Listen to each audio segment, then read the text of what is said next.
Ma fille m'a dit, la ferme, papa, personne ne s'intéresse à toi, alors j'ai pris mes clés et je ne suis jamais revenu. Je n'aurais jamais pensé que l'homme qui a bâti cette famille serait un jour réduit au silence à sa propre table. Ma fille m'a dit, la ferme, papa. Personne ne s'intéresse à toi. J'étais assis là, ma fourchette à la main, le cœur brisé, et ma dignité s'envolant. J'ai pensé à tous les sacrifices que j'avais faits. Toutes les nuits où j'avais travaillé pour qu'elle puisse avoir une vie meilleure. Cette nuit-là, j'ai pris une décision. Mais vous n'allez pas croire ce que j'ai fait ensuite. Avant cela, dites-moi d'où vous regardez et s'il vous plaît, abonnez-vous pour que mon histoire puisse toucher plus de gens comme moi. Dès le tout début de ma vie de père, tout ce que j'ai fait, c'était pour ma fille. J'ai grandi avec très peu, et je me suis juré que mon enfant ne connaîtrait jamais la faim, le froid, et le sentiment d'insignifiance que j'ai connu enfant. Quand elle est née, je me suis promis que peu importe ma fatigue, peu importe mon manque d'argent, peu importe à quel point les choses semblaient désespérées, je subviendrai à ses besoins. J'ai travaillé chaque heure que je pouvais trouver. Des journées sur des chantiers de construction, des nuits à réparer des machines cassées dans des garages sombres, des week-ends à transporter des briques pour des hommes 2 fois plus jeunes que moi, juste pour qu'il y ait du pain sur la table et des chaussures à ses pieds. Je ne me suis jamais plaint. Chaque douleur dans mon dos, chaque cale sur mes mains, chaque pied empoulé en valait la peine parce que quand je rentrais à la maison, elle était là. Ma petite fille. Je me souviens encore de ses premiers pas. La façon dont elle a trébuché à travers le salon pour tomber dans mes bras. À ce moment-là, je me sentais comme l'homme le plus riche du monde. Je n'avais rien dans mon portefeuille, mais j'avais tout ce qui comptait. Et je me suis dit, tant que je respirerai, elle ne manquera jamais de rien. Quand l'école a commencé, j'ai payé chaque facture à temps. Je ne l'ai jamais laissé manquer une sortie scolaire. Je ne l'ai jamais laissé rester à la maison, embarrassé, parce que nous ne pouvions pas nous permettre un uniforme ou un livre. S'il fallait que je saute des repas pour qu'elle puisse déjeuner à l'école, je les sautais sans hésiter. Je me souviens d'être resté assis seul certains soirs, ne buvant que du thé pour dîner, pendant qu'elle dormait le ventre plein. Je souriais même si la faim me rongeait, parce que c'est ce que les pères sont censés faire. Quand elle a voulu aller à l'université, je n'ai pas hésité. J'ai vendu ma vieille voiture, celle que j'espérais réparer et conduire pendant mes années de retraite. J'ai contracté des prêts à mon nom. J'ai fait des heures supplémentaires jusqu'à ce que mes mains tremblent d'épuisement. Et quand elle a traversé la Seine dans sa toge, son diplôme à la main, j'ai pleuré comme un enfant. Pas parce que j'étais fatigué, pas parce que j'étais pauvre, mais parce que j'étais fier. Fier d'avoir tenu ma promesse. Puis est venu son mariage. Je l'ai regardée descendre l'allée, resplendissante comme sa mère l'était le jour de notre propre mariage. J'avais perdu ma femme des années plus tôt, mais à cet instant, c'était comme si elle était de nouveau avec moi, souriant à la famille que nous avions construite. J'ai payé pour la réception. Chaque fleur, chaque assiette, chaque chaise louée, tout venait de mes économies. Les gens me disaient que j'étais stupide, que ce n'était pas ma responsabilité. Mais comment aurais-je pu ne pas le faire? C'était ma fille. Son bonheur était mon devoir. Même après son mariage, j'ai continué à donner. Quand elle et son mari ont voulu une maison, j'ai aidé pour le prêt. J'ai cosigné les papiers, versé la compte, et je me suis assuré qu'ils ne commenceraient jamais leur mariage endetté. Chaque recoin de cette maison portait une part de moi. La peinture sur les murs, le jardin dans la cour, la lumière du porche qui les gardait en sécurité la nuit, j'avais rendu tout cela possible. Je me disais, cette maison sera toujours l'endroit où j'appartiens. Cette table aura toujours une place pour moi. Et oh, les dîners. Pour moi, les dîners de famille étaient sacrés. Ce n'étaient pas juste des repas. C'étaient des traditions, des fils nous reliant les uns aux autres. Quand ma femme était en vie, elle cuisinait le dimanche, et nous nous réunissions autour de la table, riant, nous disputant, racontant des histoires jusqu'à ce que les bougies se consument. Après son décès, j'ai essayé de maintenir cela en vie. Je voulais que ma fille et ses enfants sachent que s'asseoir à table, ce n'était pas une question de nourriture. C'était une question d'appartenance. Chaque fois qu'elle m'invitait à dîner, je mettais ma plus belle chemise, je cirais mes chaussures et j'apportais un petit cadeau pour les petits-enfants. Un livre, un puzzle, parfois des bonbons que leur mère disait qu'ils n'avaient pas besoin. Peu m'importait. Je voulais qu'ils se souviennent de leur grand-père avec chaleur, pas avec distance. Je voulais qu'ils entendent mes histoires, qu'ils sachent d'où ils venaient. Je leur parlais des années de guerre, de la construction de maisons à main nue, du rire de leur grand-mère. Je voulais qu'ils me voient non pas comme un vieil homme sur une chaise, mais comme une partie des fondations de leur vie. Assis à ces tables, je sentais que j'avais encore de l'importance, que je ne vieillissais pas simplement dans un coin, attendant d'être oublié. Je voyais ma famille, mon sang, réunis autour de moi, et je pensais, voilà pourquoi toutes ces années de sacrifice ont valu la peine. Voilà pourquoi j'ai travaillé jusqu'à ce que mes os me fassent mal. C'est mon héritage. C'est pourquoi l'insulte m'a blessé si profondément plus tard.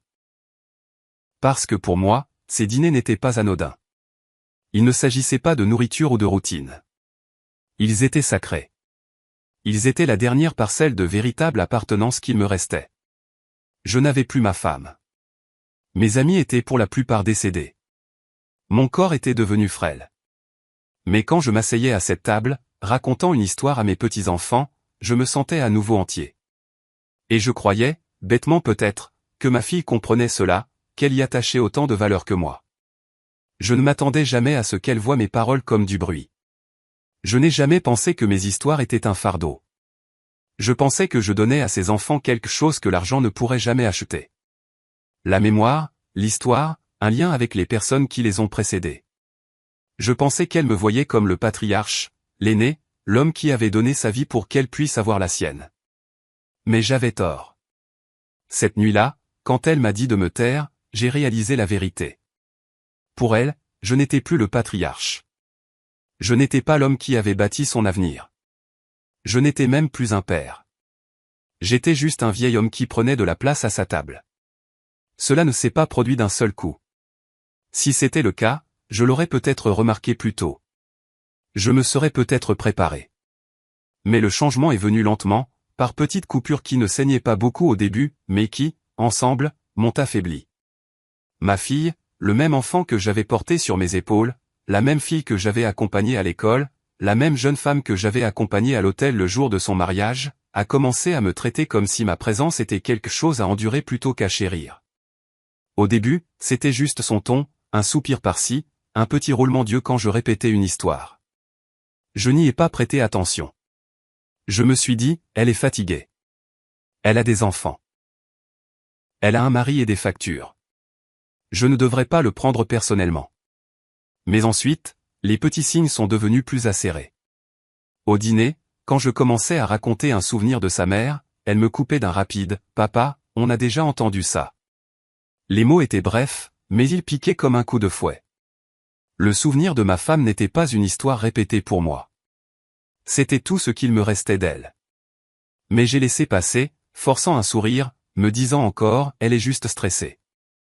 Les petits-enfants, eux aussi, ont commencé à l'imiter. Les enfants remarquent tout, même les choses que vous préféreriez qu'ils ne voient pas. Quand je commençais à parler, ils jetaient parfois un coup d'œil à leur mère d'abord, comme s'ils attendaient de voir si mes paroles valaient la peine d'être écoutées. D'autres fois, ils gloussaient et levaient les yeux au ciel comme elle. Ils n'étaient pas cruels. Ils apprenaient d'elle. Pourtant, chaque fois, je me sentais rapetissé sur ma chaise. Les histoires que j'avais autrefois cru être des trésors ont commencé à ressembler à du désordre dans leurs oreilles. Le schéma s'est accentué. Si je posais une question sur sa journée, sa voix devenait plus sèche. « Papa, je n'ai pas le temps pour ça. » Si je suggérais quelque chose à propos des enfants, un livre, une façon de faire les devoirs, même une habitude pour le coucher, elle répliquait sèchement. « Nous savons comment élever nos enfants. » Merci. J'étais assis là, tranquillement, hochant la tête, les lèvres serrées pour ne pas laisser la douleur intérieure déborder. Je me disais qu'elle ne le pensait pas. Je me disais qu'elle était fatiguée. Je me répétais sans cesse que les filles aiment leur père. Mais au fond de moi, je commençais à sentir une vérité que je ne voulais pas admettre. La distance entre nous n'était pas temporaire. Elle grandissait. Une fois, je me souviens, nous étions assis dans le salon après le dîner, et j'ai commencé à raconter aux petits-enfants comment leur grand-mère cousait les vêtements de leur mère à la main quand elle avait leur âge. Je pensais qu'ils aimeraient savoir à quel point leur grand-mère était forte et intelligente. À mi-chemin, ma fille s'est levée, a tapé dans ses mains et a dit « Allez les enfants. Au lit. Les histoires ennuyeuses de grand-père peuvent attendre. » Elle a ri légèrement, pensant peut-être que c'était une blague, mais j'ai vu les enfants me regarder, un sourire narquois aux lèvres, et la suivre à l'étage sans un mot de plus. Je suis resté assis seul sur le canapé, les mots que je n'avais pas encore finis suspendus lourdement dans ma gorge. Cette nuit-là, j'ai pleuré silencieusement dans ma voiture avant de rentrer chez moi. Une autre fois, j'ai apporté un album photo. Je pensais que ce serait un cadeau, quelque chose que les enfants pourraient feuilleter, voir d'où ils venaient, voir leur histoire familiale. Je l'ai posé sur la table après le dîner, excité de le partager. Ma fille y a jeté un coup d'œil, a soupiré et a dit « Papa, on n'a pas besoin de vieilles photos qui traînent. S'il te plaît, n'encombre pas la maison avec ça. » Elle a repoussé l'album, et j'ai senti quelque chose en moi se plier en deux. Ce n'était pas juste des photos. C'était ma vie. C'était sa vie. Mais pour elle, c'était du désordre. Le pire, c'est quand son mari a commencé à s'y mettre. Au début, il avait toujours été poli avec moi, même gentil. Mais avec le temps, il a suivi son exemple. Quand je parlais trop longtemps, je le surprenais à sourire en coin derrière son verre ou à échanger un regard avec elle qui disait, sans mots, le voilà reparti. Une fois, alors que j'avais du mal à me souvenir du nom d'un vieil ami, il a gloussé et marmonné, « Tu perds la boule, hein ?» Ils ont ri tous les deux. J'ai fait semblant de ne pas entendre. Pourtant, je me suis dit de supporter. Je me suis souvenu des nuits où je suis resté debout pendant qu'elle était malade enfant, lui tenant la main jusqu'à ce que sa fièvre tombe. Je me suis souvenu des matins où j'ai marché des kilomètres pour aller au travail juste pour qu'elle ait de l'argent pour le bus de l'école. Je me suis souvenu de la façon dont elle me serrait fort dans ses bras quand je rentrais du travail, mes vêtements trempés de sueur, en chuchotant « Tu m'as manqué, papa ». Comment pouvais-je jeter tout cet amour juste parce qu'elle était devenue sèche, impatiente, froide? Non, me suis-je dit. C'est juste une saison. Les familles traversent des saisons.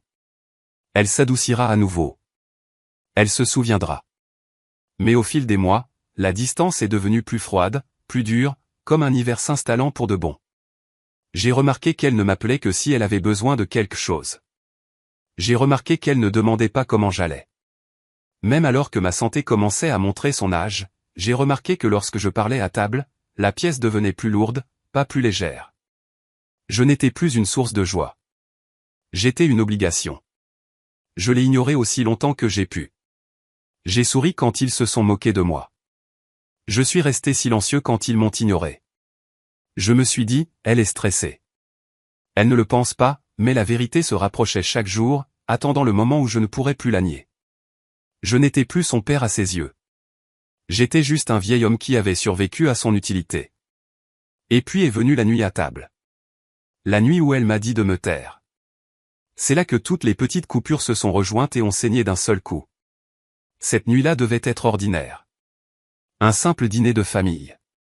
Le genre de soirée qui me réchauffait le cœur. Le genre de rituel qui faisait que toutes les années de sacrifice en valaient la peine. La longue table à manger était dressée avec les plats qu'elle avait cuisinés. Les petits-enfants étaient assis à leur place habituelle, et moi, comme toujours, j'étais assis près du bout, le dos droit, les mains jointes, prêt à faire partie de leur monde. Pour moi, ces rassemblements étaient sacrés. Ils étaient le battement de cœur de la petite famille qu'il me restait.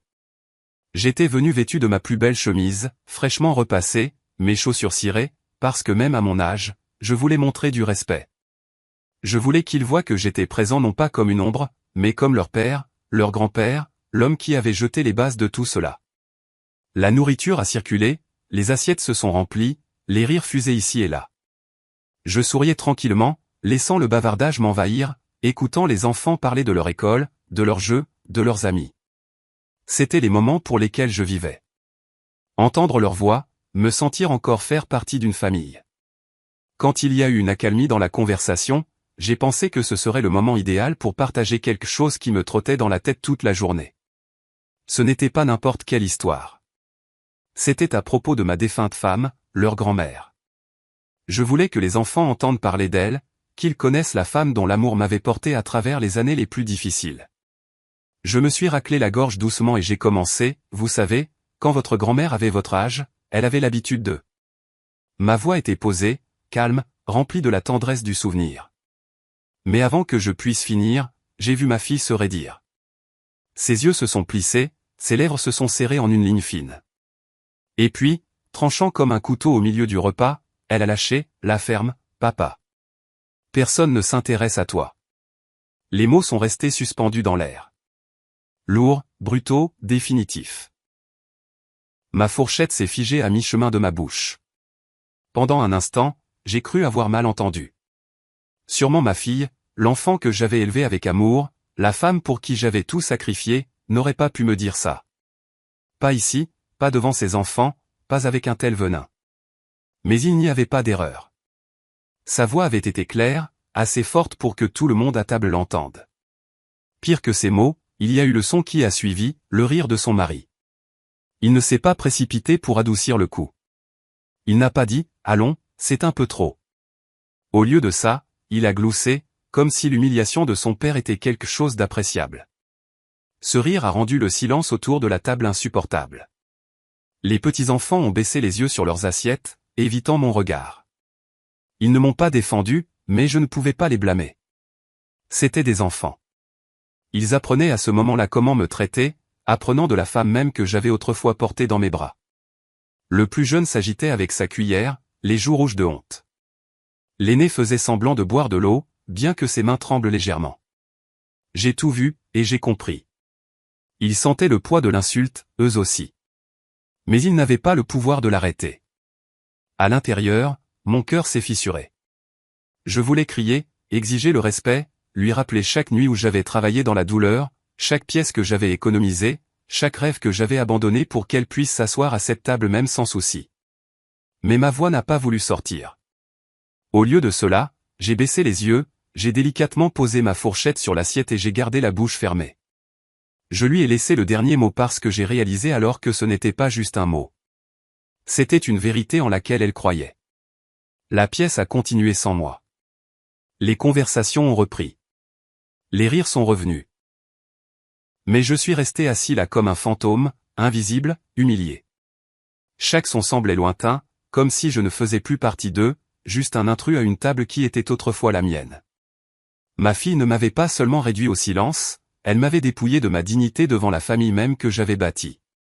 Ce moment a tourné en boucle dans ma tête alors que le repas s'éternisait.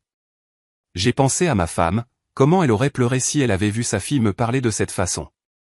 J'ai pensé aux années d'amour que j'avais investies pour l'élever, pour qu'elle me le rende avec mépris.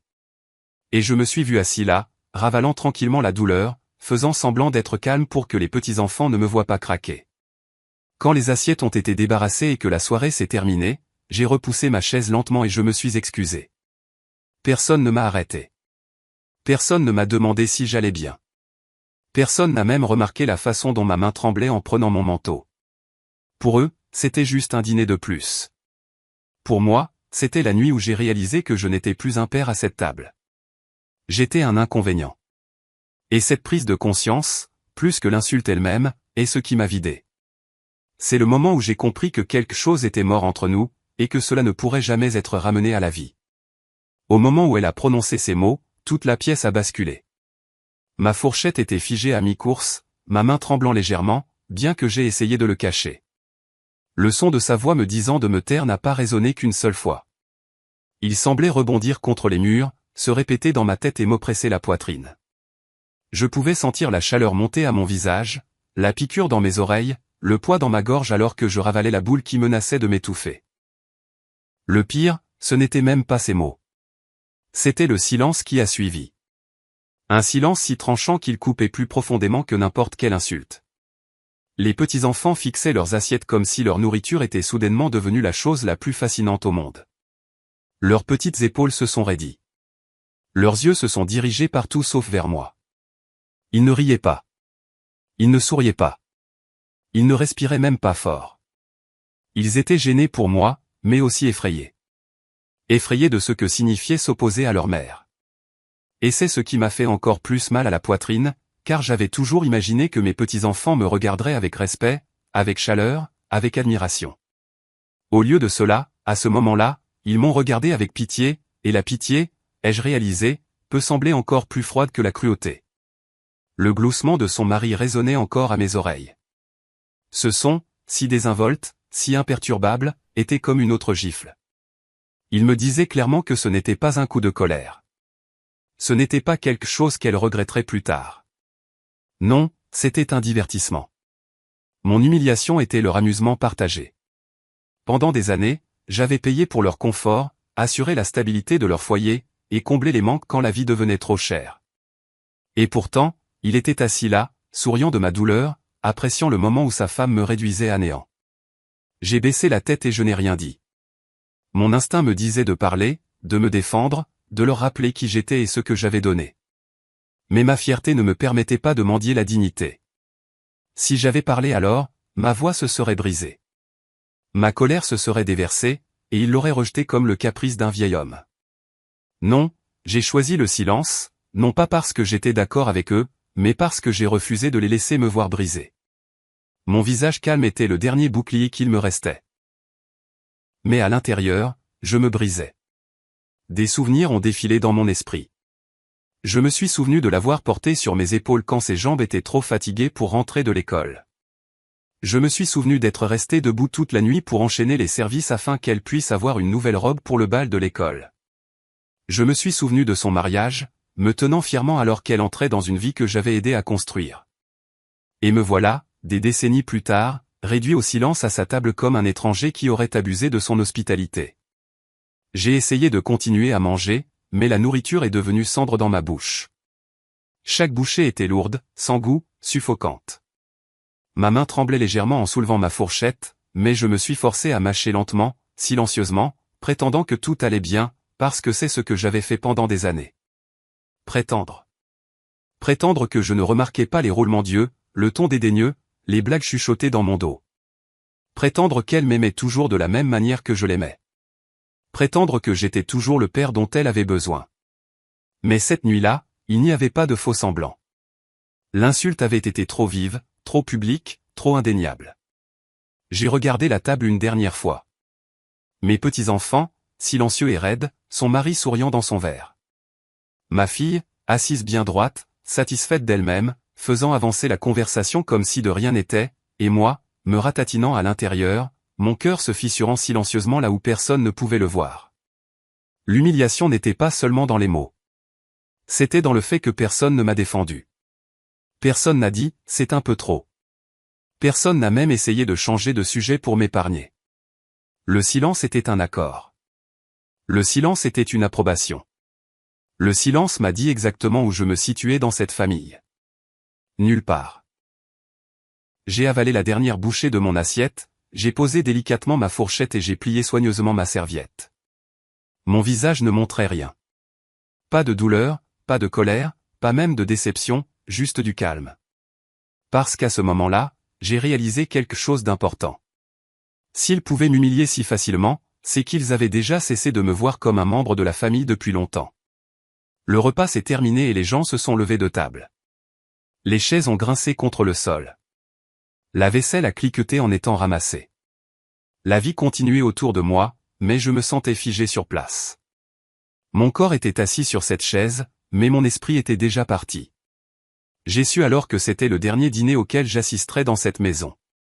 Non pas parce que je n'étais pas le bienvenu, mais parce que je ne me permettrais plus jamais d'être humilié de cette façon. Je me suis levé lentement, mes mouvements calmes, prudents, contrôlés. Je n'ai pas claqué ma chaise.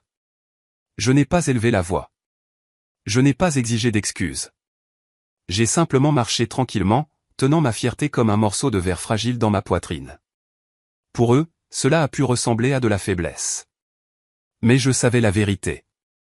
C'était le début de quelque chose de plus fort, le début de la fin de mon silence. Cette nuit-là, en rentrant chez moi, la route était floue à travers mes larmes. Je serrais fort le volant, les jointures blanches, essayant de me contenir. L'humiliation me brûlait la poitrine. Mais en dessous, il y avait autre chose. La résolution. Une résolution calme et stable qui me disait que ce n'était pas la fin de mon histoire. C'était le tournant. Ils pensaient m'avoir réduit au silence. Ils pensaient m'avoir réduit à néant. Mais ce qu'ils n'ont pas réalisé, c'est que leur rire, leur silence, leur cruauté m'avaient donné quelque chose que je n'avais pas eu depuis des années, la force de finalement partir. Cette nuit-là, après que les assiettes furent débarrassées et que les rires des autres se furent tus, je ne suis pas rentré directement chez moi. Au lieu de cela, je suis resté assis dans ma voiture, dans leur allée. Le froid du volant s'infiltrait dans mes mains, et le silence pesait sur moi comme une lourde couverture. Je n'ai pas démarré le moteur. Je n'ai pas allumé la radio. Je suis juste resté là, dans le noir, à regarder la faible lueur de la fenêtre de la cuisine où ma fille s'affairait à l'intérieur, rangeant avec son mari. De cette distance, il ressemblait à une famille, chaleureuse, complète, contente, et pourtant, je n'en faisais pas partie. J'étais garé à l'extérieur de ma propre lignée, comme un étranger. J'ai repensé à ces mots, encore et encore. La ferme, papa. Personne ne s'intéresse à toi. Le son se rejouait dans mon esprit comme un écho cruel que je ne pouvais pas éteindre. Pendant des années, je m'étais convaincu que les petites piques et les remarques dédaigneuses n'avaient pas d'importance. Je me disais que j'imaginais des choses, que le stress la rendait irritable, qu'au fond, elle m'aimait toujours. Mais ces quelques mots ont brisé toutes les excuses que j'avais construites. Si elle pouvait me dire ça devant ses enfants, devant son mari, devant toute sa famille, alors elle n'avait pas juste dérapé. Elle le pensait. Elle y croyait. Elle me voulait silencieux, invisible, effacé. J'étais assis là, les mains tremblantes sur le volant, et j'ai laissé les souvenirs affluer. Je me suis souvenu des nuits où j'avais sauté des repas pour qu'elle puisse manger. Je me suis souvenu des hivers où j'ai fait des doubles services dans un froid glacial pour que ses pieds restent au chaud dans des bottes neuves. Je me suis souvenu des factures d'hôpital que j'ai payées quand elle était malade. Comment je ne lui ai jamais laissé voir la peur dans mes yeux parce que je voulais qu'elle se sente en sécurité. Je me suis souvenu d'être resté debout tard pour l'aider avec ses devoirs, même quand je pouvais à peine garder les yeux ouverts. Je me suis souvenu des larmes de fierté en la regardant obtenir son diplôme. La joie dans ma poitrine en la conduisant à l'hôtel. La façon dont je me tenais plus droit, même si mon dos me faisait mal à cause des années de labeur. Tous ces sacrifices, toutes ces années, tous ces moments qui, je le pensais, avaient construit l'amour et le respect. Ils semblaient s'effondrer en une seule phrase. J'ai pensé à sa mère, ma défunte femme. Je pouvais presque entendre sa voix dans ma tête, douce mais ferme, la façon dont elle me défendait chaque fois que quelqu'un essayait de m'ignorer. Si elle avait été en vie, elle n'aurait jamais laissé notre fille me parler de cette façon. Elle aurait étouffé l'insulte avant qu'elle ne quitte ses lèvres. Elle m'a manqué à ce moment-là plus qu'elle ne m'avait manqué depuis des années. Assis seul dans le noir, j'aurais aimé pouvoir me tourner vers elle et demander « Qu'est-ce que j'ai fait de mal ? Où l'avons-nous perdu ?» Mais il n'y avait que le silence. Pendant près d'une heure, je suis resté assis là à réfléchir, non seulement à l'insulte, mais aussi à ma place dans leur vie. J'ai réalisé quelque chose cette nuit-là. Quelque chose qui coupait plus profondément que l'humiliation. J'ai réalisé que je n'étais plus un père à ses yeux. Je n'étais plus l'homme qui avait pourvu, qui avait porté, qui avait construit sa vie pièce par pièce. Pour elle, j'étais un inconvénient, une histoire qui se répète, une chaise qui prend de la place à table. Je n'étais plus de la famille. J'étais un invité qu'elle tolérait, jusqu'à ce que je parle trop. Et cette vérité a brisé en moi quelque chose qui ne pourrait jamais être réparé. Des larmes me brûlaient les yeux, bien que j'ai essayé de les chasser. J'ai appuyé mon front contre le volant, chuchotant des prières dans le silence. J'ai demandé de la force, de la clarté, le courage de faire ce que je savais maintenant devoir être fait. Parce qu'une chose est devenue claire dans cette allée. L'amour ne signifie pas se laisser humilier. Le sacrifice ne signifie pas renoncer à sa dignité. Et le silence, bien qu'il m'ait protégé à table, ne pouvait plus être ma seule réponse. J'ai pensé à tout ce que je leur avais donné dans ma vie. L'argent, le temps, la sueur, les années, tout cela investi pour assurer le bonheur de ma fille. Et qu'est-ce que cela m'avait apporté ? Une place à une table où mes paroles n'étaient pas les bienvenues. Un rôle dans une famille où ma présence était tournée en dérision. Une vie où j'étais devenu invisible dans la maison même que j'avais aidé à construire. Alors que la nuit devenait plus froide, j'ai pris une décision. Tranquillement, sans colère, sans crier, sans exiger d'excuses. J'ai décidé que ce serait la dernière insulte que je subirais. Il n'y aurait pas de seconde chance, pas d'espoir de changement, pas d'attente de mots plus doux qui ne viendraient jamais. C'était la ligne à ne pas franchir, et une fois que je l'aurais franchie, il n'y aurait pas de retour en arrière. J'ai finalement démarré le moteur, mais je ne suis pas rentré chez moi avec le même poids que je ressentais auparavant. J'ai conduit avec un calme étrange, comme si mon humiliation m'avait apporté de la clarté. Mon reflet dans le rétroviseur ne ressemblait plus à un vieil homme brisé. Il ressemblait à quelqu'un qui avait enfin vu la vérité et qui était prêt à agir. Cette nuit-là, en me garant dans mon allée et en coupant le moteur, je suis resté assis un dernier instant en silence. Pas le silence de la honte, mais le silence de la résolution. Je me suis chuchoté, assez. Et j'ai su alors que la prochaine fois que je verrais ma fille, elle ne regarderait pas le même homme qu'elle pensait pouvoir réduire au silence. Quand je me suis réveillé le lendemain matin, j'entendais encore sa voix dans ma tête, vive et cruelle. La ferme, papa. Personne ne s'intéresse à toi. Mais cette fois, je ne ressentais pas seulement la piqûre. Je ressentais autre chose. Du pouvoir. Pas de la colère, pas de la vengeance, mais une conscience constante que je n'étais pas aussi impuissant qu'elle le pensait. Ma fille croyait que les années m'avaient dépouillé de mon autorité, que l'âge m'avait rendu dépendant, que je n'étais qu'un vieil homme s'accrochant à des souvenirs. Mais la vérité était écrite sur papier, cachée dans des tiroirs, signée il y a longtemps. La vérité était que beaucoup de choses qu'elle supposait être les siennes, la voiture qu'elle conduisait, le toit au-dessus de sa tête, même le fonds familial qui rendait leur dîner possible étaient encore légalement liés à mon nom. Elle s'était tellement habituée à me traiter comme si je n'avais plus rien à offrir, plus rien à dire, qu'elle avait oublié quelque chose d'important. Je n'avais jamais signé le transfert de ces choses. Je n'avais jamais rendu les clés, ni de la voiture, ni de la maison, ni de la vie que j'avais bâtie avec ma sueur et mon sang. Elle a pris mon silence pour de la faiblesse, mais le silence n'est pas la même chose que l'impuissance. Le silence peut être une arme plus tranchante que les mots si vous savez comment l'utiliser.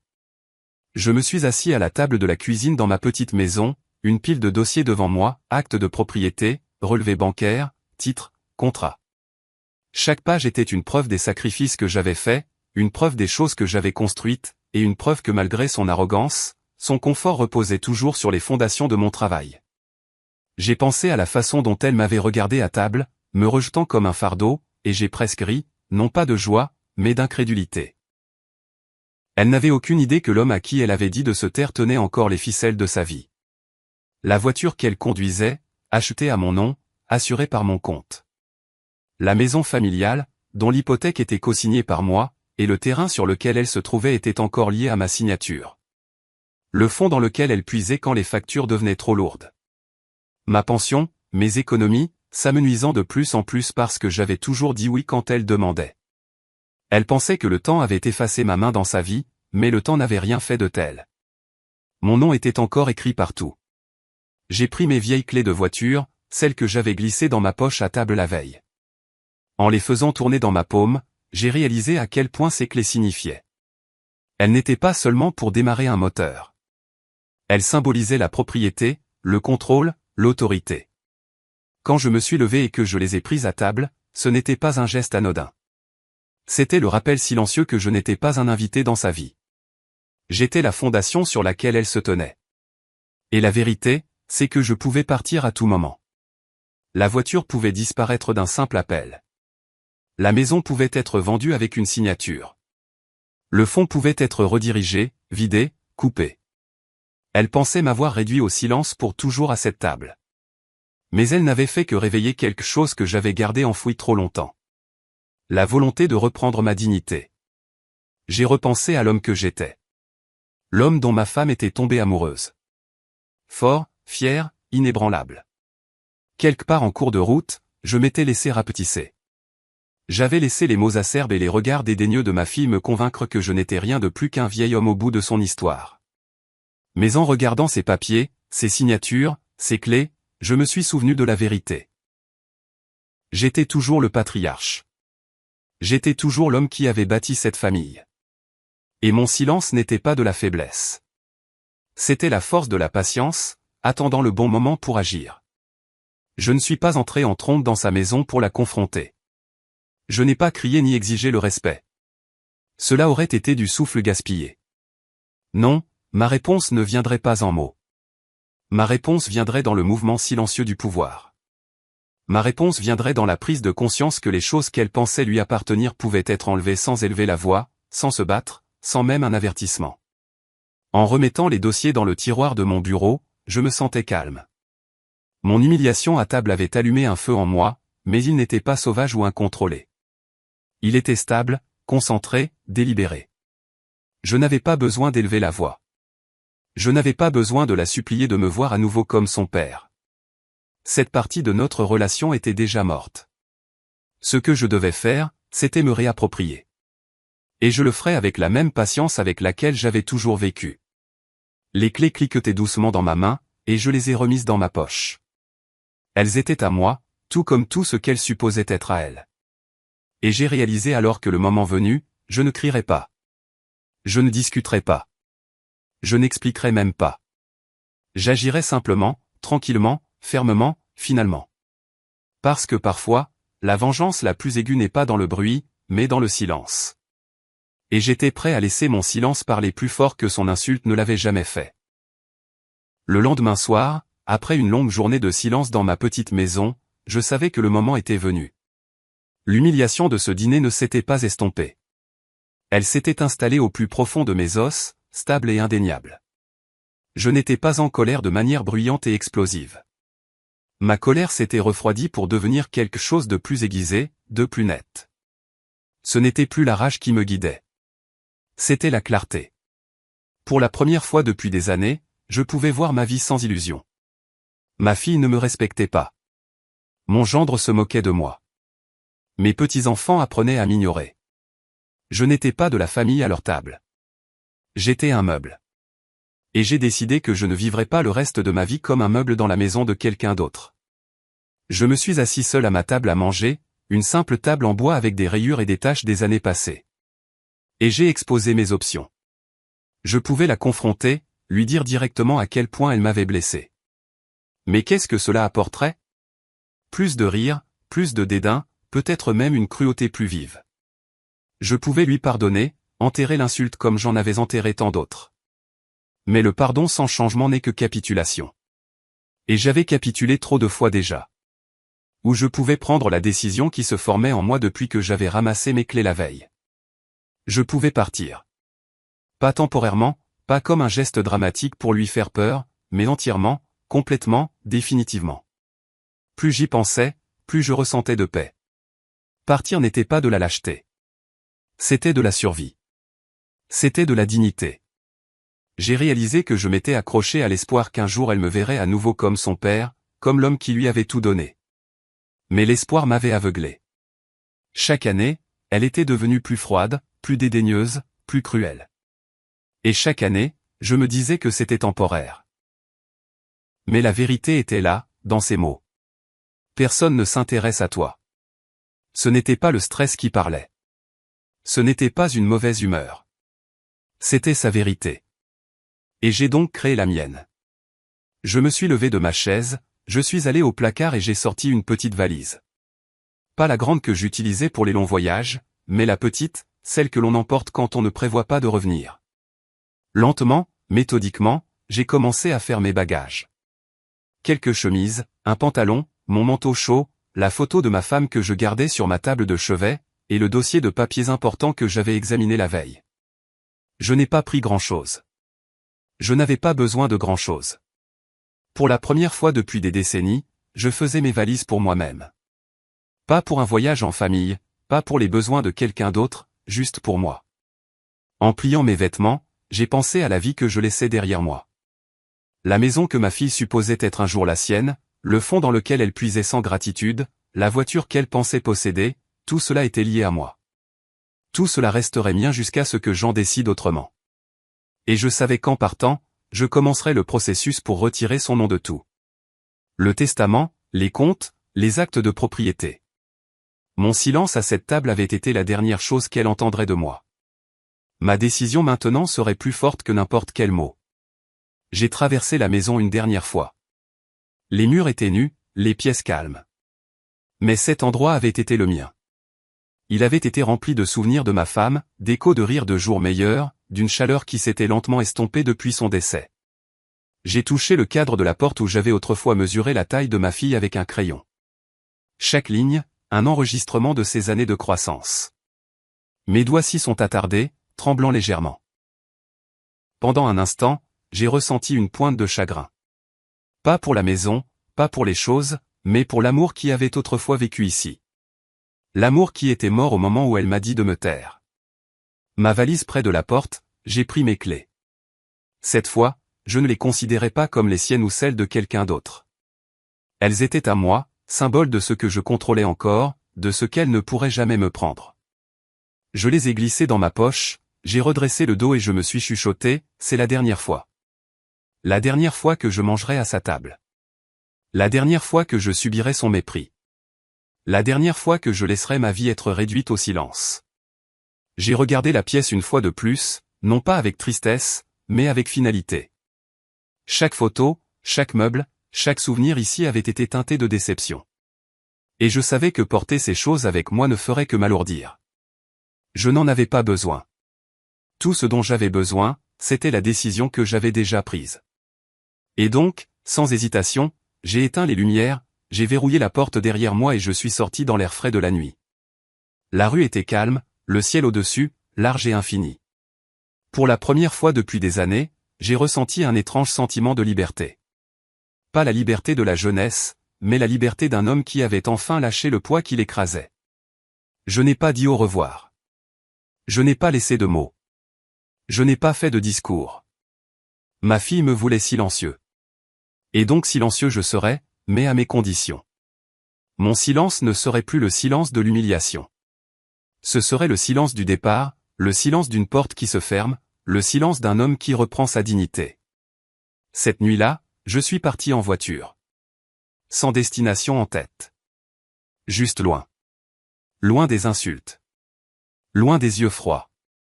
Loin de la table où je n'avais plus ma place. Ma décision était finale. Mon chemin, inébranlable.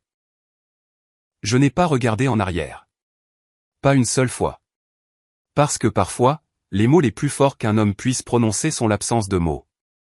J'ai conduit toute la nuit, la route sombre s'étendant devant moi comme un chemin que j'avais attendu toute ma vie de prendre. La valise était posée sur le siège à côté de moi, la photo de ma femme dessus, son sourire constant, même dans la faible lueur du tableau de bord. Le bourdonnement du moteur était le seul son, et il me réconfortait plus que toutes les conversations vides que j'avais endurées à la table de ma fille. Pour la première fois depuis des années, je ne ressentais aucun besoin de me justifier, aucun besoin d'adoucir ma présence, aucun besoin de me réfugier dans le silence. Je partais, et je ne reviendrai pas. Au lever du soleil, j'étais à 2 villes de là. Je me suis arrêté dans un petit hôtel de bord de route, le genre avec de la peinture écaillée sur les portes et une enseigne au néon clignotante à l'extérieur. Pour n'importe qui d'autre, cela aurait pu paraître bon marché, mais pour moi, cela ressemblait à la liberté.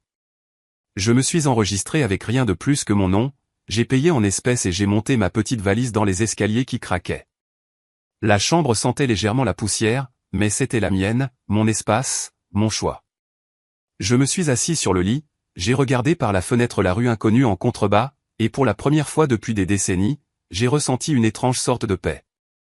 Ce matin-là, j'ai pris le téléphone et j'ai appelé mon avocat. Il était avec moi depuis de nombreuses années, pour la vente de propriété, l'ouverture de compte, la gestion de mon petit pécule. Sa voix était calme, posée, professionnelle. Quand je lui ai dit que je voulais faire des changements immédiats, il ne m'a pas interrogé.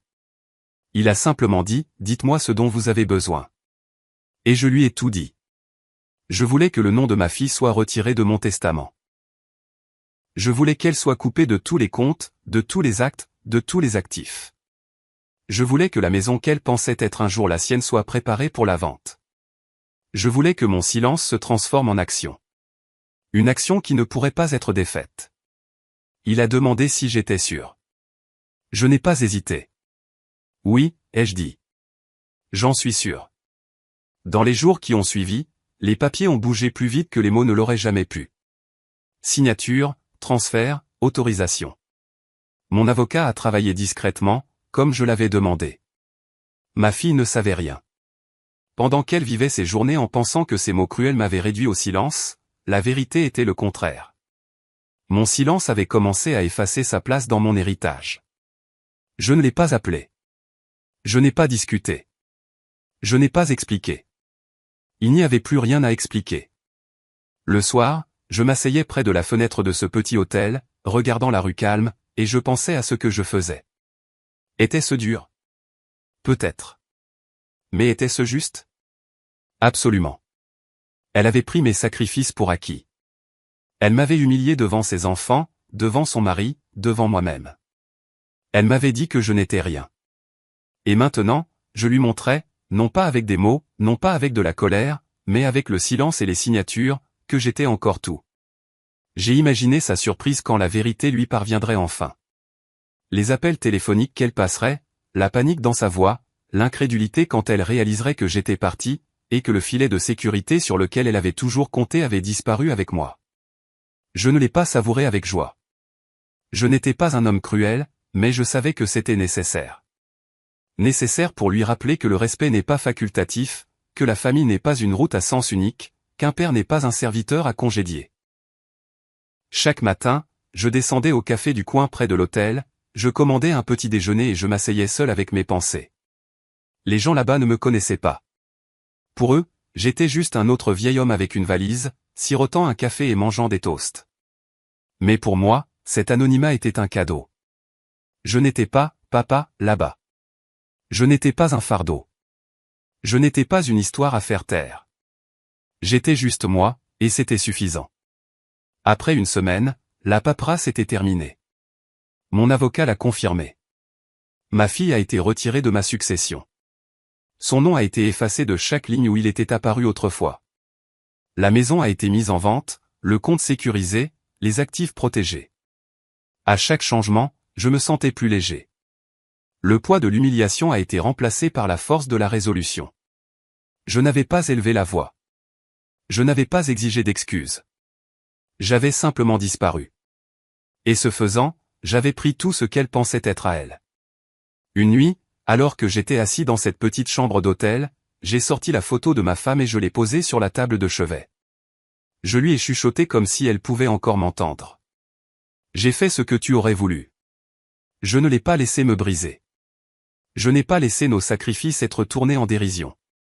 Je suis parti avec dignité. Et à ce moment-là, j'ai senti sa présence à côté de moi, constante et fière. La disparition n'était pas seulement physique. Elle était émotionnelle, spirituelle, complète. Je n'étais pas seulement parti de leur table. J'étais parti de leur avenir. Et le silence que j'ai laissé derrière moi était plus fort que n'importe quelle dispute que j'aurais pu avoir. Le silence n'a pas duré longtemps. Quelques jours après ma disparition, le téléphone a commencé à sonner. D'abord, 1 ou 2 fois par jour. Puis, à mesure que la nouvelle se répandait, les appels sont devenus incessants. Le numéro de ma fille s'affichait encore et encore sur l'écran, mais je n'ai jamais répondu. Je n'en avais pas besoin. L'avocat avait déjà exécuté mes instructions, et à présent, elle devait apprendre la vérité petit à petit. Au début, sa voix sur les messages était empreinte d'agacement. « Papa, où es-tu ? Ce n'est pas drôle. Rappelle-moi. » Puis, quelques jours plus tard, l'agacement s'est transformé en malaise. « Papa, la banque dit que mon nom n'est plus sur le compte. As-tu fait quelque chose ? Nous devons parler. » Et enfin, le désespoir. « S'il te plaît, papa, ne fais pas ça. Je ne le pensais pas comme ça. Tu ne peux pas simplement m'effacer de tout. Je suis ta fille. » Sa voix s'est brisée sur ce mot, fille. Mais l'ironie ne m'a pas échappé. Elle se souvenait que j'étais son père seulement quand elle voulait quelque chose. La maison a été le plus grand choc pour elle. Elle avait toujours supposé qu'elle serait un jour la sienne. Elle l'avait décorée comme si elle lui appartenait déjà. Elle y organisait des événements familiaux comme si elle en était la propriétaire légitime. Mais la vérité est arrivée rapidement quand les papiers sont arrivés. La propriété était mise en vente. Et sa prétention n'était plus qu'un souvenir. Elle m'a appelé, frénétique, criant au téléphone, « Tu ne peux pas vendre ma maison. » Mais elle n'a jamais été la sienne. Elle était la mienne. Et j'avais simplement décidé de reprendre ce qu'elle avait oublié de respecter. Son mari a appelé aussi, sa voix moins désespérée et plus en colère. Il m'a accusé de trahison, de cruauté, de déchirer la famille. J'ai écouté ses messages en secouant la tête. Trahison, cruauté.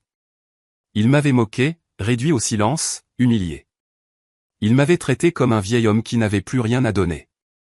Et pourtant, quand j'ai finalement agi, c'est moi qui étais le cruel. Ce que j'avais fait n'était pas de la cruauté. C'était de la justice.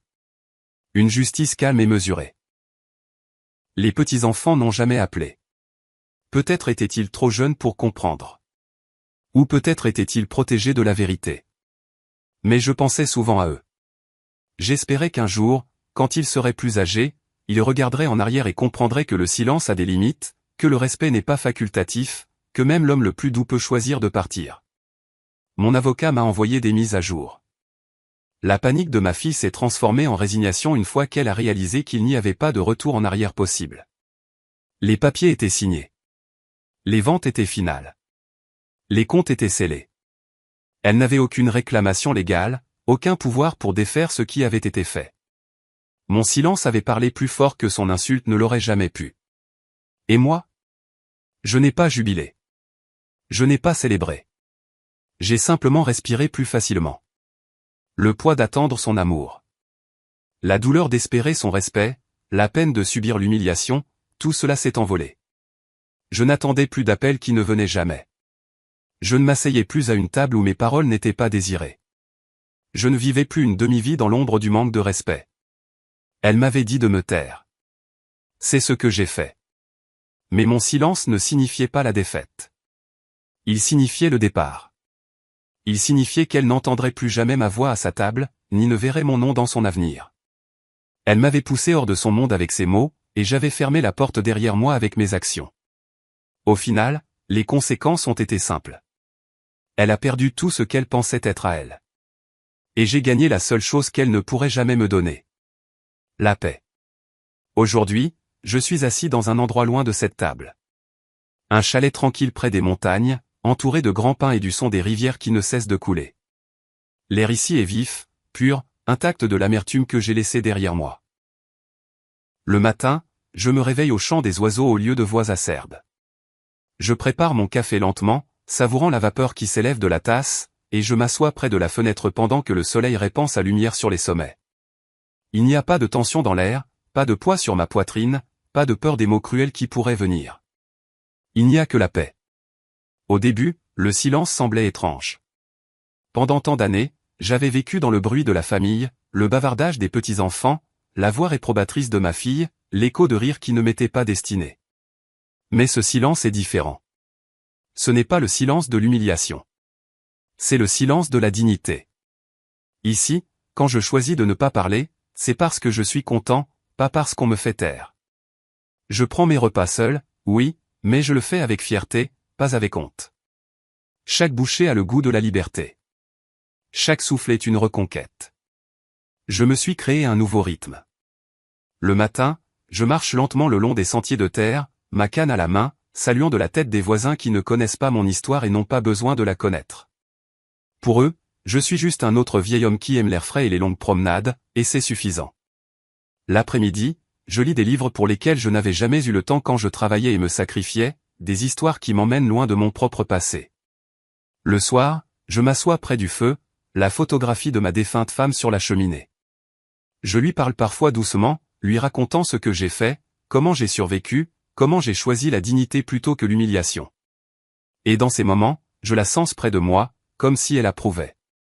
L'argent de la vente de la maison me permet de vivre confortablement. Je n'ai pas besoin de grand-chose, juste assez pour vivre sans souci. Pour acheter mes médicaments, pour profiter de petits conforts. Le reste, je l'ai placé avec soin. Pas pour ma fille, pas pour l'homme qui s'est moqué de moi, mais pour des causes et des personnes qui l'apprécieront. Pour des enfants dans le besoin, pour des familles qui savent ce que signifie le respect, pour des gens qui comprennent la gratitude. Mon héritage n'ira pas à un sang qui est devenu froid. Il ira à des cœurs qui restent chaleureux. Parfois, je pense à ma fille. Je me demande si elle s'assoit parfois à cette même table et se souvient de la nuit où elle m'a dit de me taire. Je me demande si elle ressent du regret ou si elle a enterré la honte aussi profondément qu'elle a enterré son respect.